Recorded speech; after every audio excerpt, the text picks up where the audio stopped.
आप देख रहे हैं इंडिया टाउन न्यूज, भारत की बात। नमस्कार, आप देख रहे हैं इंडिया टाउन न्यूज। मैं हूं आपके साथ कमर गौस और स्वागत है आपका हमारे खास कार्यक्रम नेशनल पॉलिटिक्स में।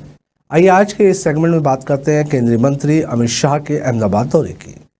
केंद्रीय गृह मंत्री अमित शाह ने रविवार को गुजरात के अहमदाबाद में करीब 1000 करोड़ रुपए की विकास परियोजनाओं की शुरुआत की। इस दौरान उन्होंने लोगों से खिताब किया और नागरिकता संशोधन अधिनियम पर बात की।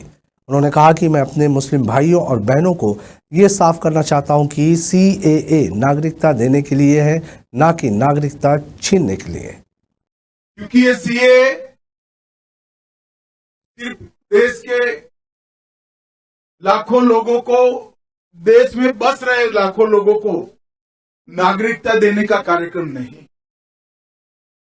CAA देश में बस रहे लाखों शरणार्थियों को न्याय देने का और अधिकार देने का कार्यक्रम।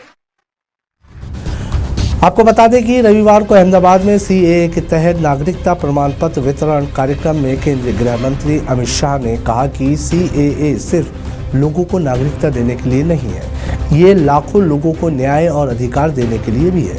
कांग्रेस और उसके सहयोगियों की तुष्टीकरण की राजनीति के कारण शरण मांगने वाले लोगों को 1947 से 2014 तक न्याय नहीं मिला। उन्हें पड़ोसी देशों में प्रताड़ित किया गया क्योंकि वे हिंदू, बौद्ध, सिख या जैन थे, लेकिन उन्हें अपने देश में भी प्रताड़ित किया गया।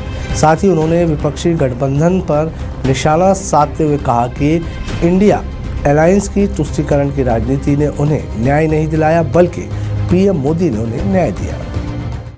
और पास्ट में भारत सरकार जो कांग्रेस पार्टी और इनके साथियों ने चलाई, इनकी तुष्टीकरण की नीति के कारण सन 47 से लेकर 2014 तक जो लोग देश की शरण में आए, उनको अधिकार नहीं, उनको न्याय नहीं। उनकी प्रताड़ना पड़ोसी देशों में तो हुई क्योंकि वो हिंदू थे, जैन थे, बौद्ध थे, सिख थे, मगर उनकी प्रताड़ना अपने देश में भी हुई, यहां पर भी हुई। लाखों करोड़ों लोग 3-3 पीढ़ियां हो गई न्याय के लिए तरसते रहे, मगर एक इंडी अलायंस की तुष्टीकरण की नीति ने इस शरणार्थियों को न्याय नहीं दिया और भारतीय जनता पार्टी के नेता नरेंद्र मोदी जी ने इनको न्याय देने का। वहीं CAA के तहत नागरिकता पाने शरणार्थियों ने PM मोदी और गृह मंत्री अमित शाह को धन्यवाद किया। साथ ही उन्होंने कहा कि भारत आने के बाद हमें नई जिंदगी मिली है। मैं तो वहाँ जीने रहने नहीं देते थे, बहुत परेशान करते थे। यहाँ तो अच्छा लग रहा है, हमको यहाँ आके नागरिकता मिला है, बहुत अच्छा लग रहा है। अमित जी के द्वारा बहुत अच्छा लग रहा है। 2008 में आए हूँ, आज मेरे को परिणाम पत्र मिल रहा है। इसमें माननीय नरेंद्र भाई मोदी और अमित भाई शाह गृह मंत्री के आभार व्यक्त करता हूँ। और हमारे को आज जैसे कि नवा जन्म में हमने ले लिया है इधर भारत में आके, हमारे को बहुत खुशी हो रही है। और मेरे साथ में मेरी लड़की है, इसका भी सिटीजन परिणाम पत्र हमारे को लेने का है। इसके अलावा विभिन्न विकास परियोजनाओं का उद्घाटन और शिलान्यास करने के बाद केंद्रीय गृह मंत्री अमित शाह ने कहा, अहमदाबाद नगर निगम ने 100 दिनों में 30 लाख पेड़ लगाने का संकल्प लिया। मैं भी इस अभियान में शामिल हो गया हूं। अहमदाबाद के लोगों को भी इसमें शामिल होना चाहिए। क्या हम अपने परिवार के सदस्यों की संख्या के बराबर पेड़ लगा सकते हैं? पर्यावरण परिवर्तन और ग्लोबल वार्मिंग आज मनुष्य के लिए 2 सबसे बड़े खतरे हैं। PM मोदी ने एक पेड़ मां के नाम और अपनी माताओं के साथ एक पेड़ लगाने का आह्वान किया है। हम सभी को अपनी जिम्मेदारी समझनी चाहिए और एक पेड़ लगाना चाहिए और उसकी देखभाल करनी चाहिए। खूब सुंदर अभियान 30 लाख वृक्षों म्युनिसिपल કોર્પોરેશન ને સરકારી સંસ્થાઓ વાવે એ ખૂબ મોટી વાત છે, પરંતુ હું અમદાવાદ શહેરના નાગરિકોને કહેવા માંગુ છું, એમાં આપણું યોગદાન શું?